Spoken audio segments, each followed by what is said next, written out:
नमस्कार मंडळी, मी अक्षय मोरे मित्र मंडळामध्ये आपलं सहर्ष स्वागत। तर बरेच दिवस झाला आपला कुठलीच रेसिपी पडलेली नाहीये पुलाव नंतरनं। आपण बाकीचेच व्हिडिओ जास्त टाकत बसलोय। तर आज आहे आपला रेसिपीतला किचन सिरीज मधला एपिसोड क्रमांक 15। तर आपण त्याच्यासाठी बनवतोय कोथिंबीर वडी आणि त्याच्या सोबती बनवतोय चटपट अशी तिखट भाकरी। चला सुरुवात करूया। कोथिंबीर वडी बनवण्यासाठी मी एक गड्डी कोथिंबीर धुवून घेतलेली आहे स्वच्छ। आता तिला मस्तपैकी बारीक कट करून घेऊ।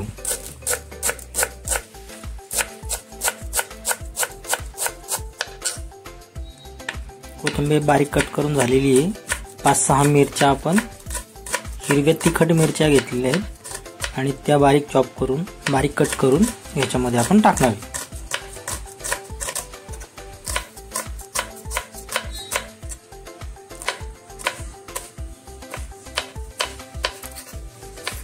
मिरच्या कमीच घ्यायच्यात आणि तिखट घ्यायच्यात, कारण आपण मसाले वगैरे पण याच्यामध्ये ऍड करणार आहे। आता आपण जी पूर्ण एक गड्डी घेतलेली आहे त्याच्यामध्ये एक कोथिंबीर वडी पण बनवणार आहे आणि तिखट भाकरी पण बनवणार आहे, म्हणून अर्धी कट केलेली कोथिंबीर घेतली वड्या बनवण्यासाठी आणि अर्धी याच्यासाठी ठेवली तिखट भाकरीसाठी। आता हिरवे चॉप केलेले मिरच्या, त्याच्यानंतर हळद, जिरे, कांदा लसूण मसाला, थोडीशी मिरची पावडर।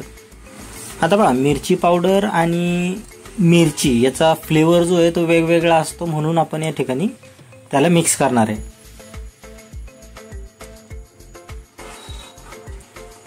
जिंजर गार्लिकची पेस्ट आपण त्याच्यामध्ये थोडीशी ऍड करणार आहे।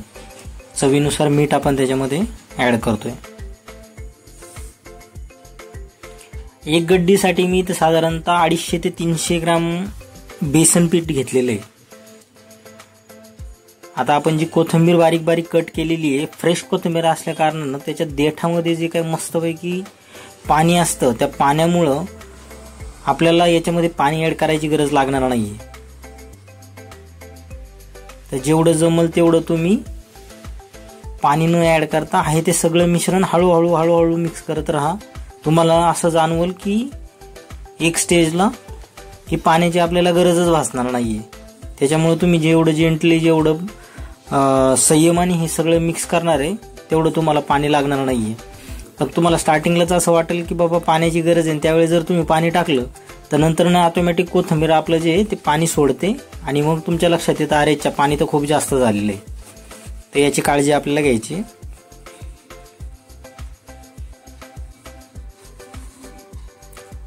एकदम 5-10 मिनिटं मिक्स करत आल्यानंतर जर तुम्हाला वाटलं की बाबा मिश्रण खूपच जास्त जाड झालेलं आहे तर त्याच्यामध्ये हलकसं फक्त पाण्याचा एक शिंतोडा टाकायचा आहे। जास्त पाणी ओतू नका, कारण ऑलरेडी जिंजर गार्लिक पण पातळ आहे आणि कोथिंबीर पण आपलं पाणी सोडणार आहे।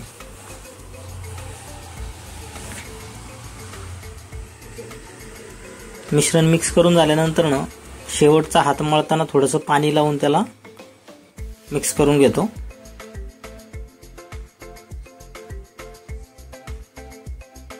बघा, आपण पीठ जसं मळतो त्याच्यापेक्षा थोडंसं फक्त आपल्याला सॉफ्ट पीठ ठेवायचंय। पीठ मळून झालेलं आहे। आता मी मोदक पात्रामध्ये पाणी गरम करायला ठेवलेलं आहे। व्यवस्थित वड्या हे करून बनवून पाण्याला उकळे आल्यानंतर ना वड्या ज्या आहेत त्या उकळायला लावतो। आता ह्या गोष्टीला 20 ते 25 मिनिटं जाणार आहे। पाणी एकदा उकळलं की लो फ्लेमवरती मस्तपैकी वड्या ह्या शिजून द्यायच्यात। तोपर्यंत आपण इकडं तिखट भाकरीची तयारी करू।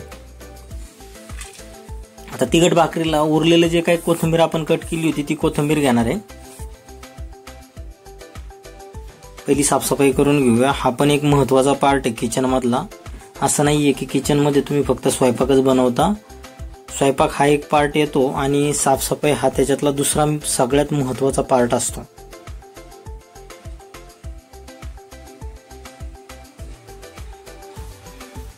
एखाद्याच्या सुगरणीच्या जर आपल्याला चव पाहिजे असेल तर त्याचं किचन पण तेवढंच साफ असतं असं म्हणतात।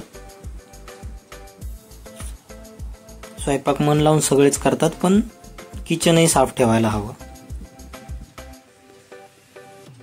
चला, आता तिखट भाकरी बनवण्यासाठी आपण कोथिंबीर घेतलेली आहे, त्याच्यात जिंजर गार्लिक पेस्ट टाकलेली आहे, थोडंसं चवीनुसार मीठ टाकणार आहे।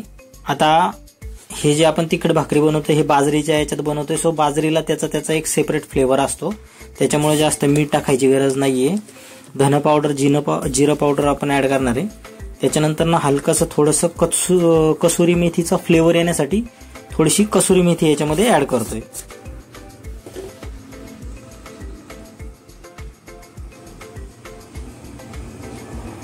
त्याच्यानंतर ना 2-4 मिरच्या घेतलेल्या, हिरव्या मिरच्या, त्या एकदम बारीक चॉप करून टाकलेल्या आहेत.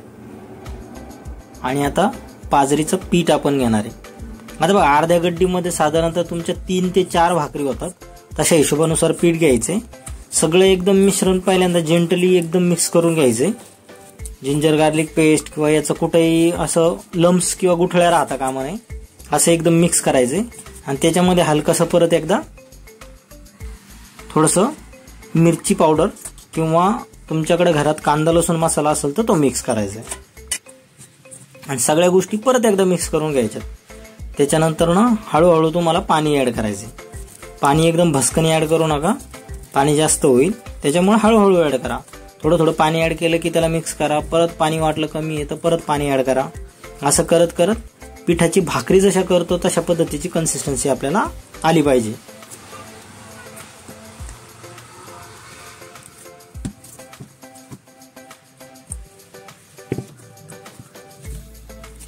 जेवढं चांगल्या पद्धतीने तुम्ही पीठ मळणार आहे तेवढ्या पद्धतीची आणि क्रिस्पी मस्त अशी तुमची खरपूस भाकरी बनणार आहे. हे पहा, अशा पद्धतीची एकदम कन्सिस्टन्सी झाली की समजून जायचं आपलं पीठ तयार आहे. आता आपण मस्तपैकी याची भाकरी बनवून घेऊ. तुम्हाला तिखट जसं पाहिजे तशा पद्धतीने तुम्ही याच्यामध्ये तिखट ऍड करू शकता. ऍड करताना याच्यामध्ये मिरची मसाला किंवा कांदा लसूण मसाल्याचा जास्त उपयोग करा, त्याच्यामुळे जास्त फ्लेवर इन्हान्स होऊन येतो. चांगला खरपूस असा त्याच्यामध्ये एक फ्लेवर आणि तिखटपणा येतो. हिरवी मिरचीचा जास्त उपयोग करू नका. मस्तपैकी हळूहळू भाकरी थापून घ्यायची. नॉर्मल भाकरी जशा करतो तशाच पद्धतीने करायची, याच्यामध्ये काय रॉकेट सायन्स नाहीये. साईडला आपलं मस्तपैकी कोथिंबीर वड्या ज्या आहेत त्या शिजत आहेत, तोपर्यंत ही प्रोसेस उरकून जाईल.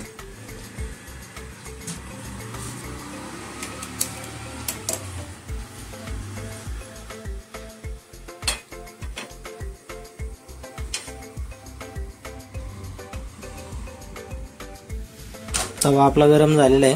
तव्यावरती मस्तपैकी भाकरी टाकायची. 2 ते 4 मिनिटं जरा त्याला रेस्ट होऊन द्यायचं. तवा जर गरम असेल तर दुसऱ्या मिनिटाला तुमची लगेच भाकरीला वरून पाणी लावायचे. पण तवा जर गरम नसेल तर मग भाकरी खालून व्यवस्थित पचत नाही आणि मग भाकरी चिटकून राहते खाली. मग आपल्याला असं वाटतं आपल्याला भाकरी जमत नाही, पण असं नाहीये. तव्याला व्यवस्थित गरम होऊ द्या. त्याच्यानंतर ना वरतून भाकरीला पाणी लावा आणि पाणी सुकायच्या आतमध्ये त्याला पलटी करा. हे बघा, एकदम खरपूस अशी भाकरी तुमची तयार होणार आहे. आणि हे करपतंय असा विचार करू नका. भाकरी एकदम खरपूस लागणार आहे, तर थोडीशी जळाली तरी काय हरकत नाही, थोडीशी डाग लागले तरी काय हरकत नाही. आपली भाकरी तयार होईल. भाकरी तयार झालेल्या आहे. इकडं आपले कोथिंबीर वडीच्या ज्या वड्या आहेत त्या सुद्धा आपल्या शिजलेल्या आहेत. शिजल्या का नाही हे पाहण्यासाठी आपण याच्यामध्ये सुरी घालून अशा पद्धतीने चेक करू शकतो. गरम असताना तुमच्याकडे जर पांढरे तीळ असतील तर ते पांढरे तीळ याच्यावरती टाकून द्या, म्हणजे त्याच वेळेस हे तीळ चिटकतील. आपण काय करतो, बऱ्याच वेळा कट करतो आणि त्याच्यानंतर वरून ती मोहरी टाकतो, त्याला पांढरे तीळ टाकतो. ते पांढरे तीळ त्याला चिटकत नाही. मग तेलात सोडले की ते सगळे पांढरे तीळ सेपरेट होतात आणि वड्या सेपरेट होतात. तेवढी काळजी घ्या. त्याच्यानंतर एक छोट्या छोट्या आकाराच्या मी वड्या कट करतोय.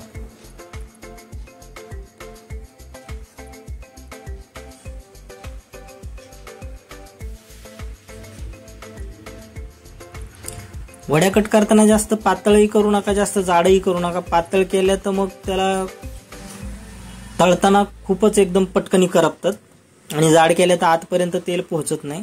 तर मीडियम साईजच्या करायच्यात. आता मी इथं शॅलो फ्राय करतोय. तुम्हाला जर डीप फ्राय करायचं असेल तर त्या एकदमच कुरकुरीत आणि मस्तपैकी क्रिस्पी होतील. जर तुम्ही हेल्दी डाएट फॉलो करत असाल तर शॅलो फ्राय करून खाल्लं तरी काय हरकत नाही. हलकसं तेल गरम होऊन द्यायचं आणि त्याच्यानंतर त्याच्यामध्ये एक एक जी आपली कापलेली वडी आहे ती वडी सोडून द्यायची.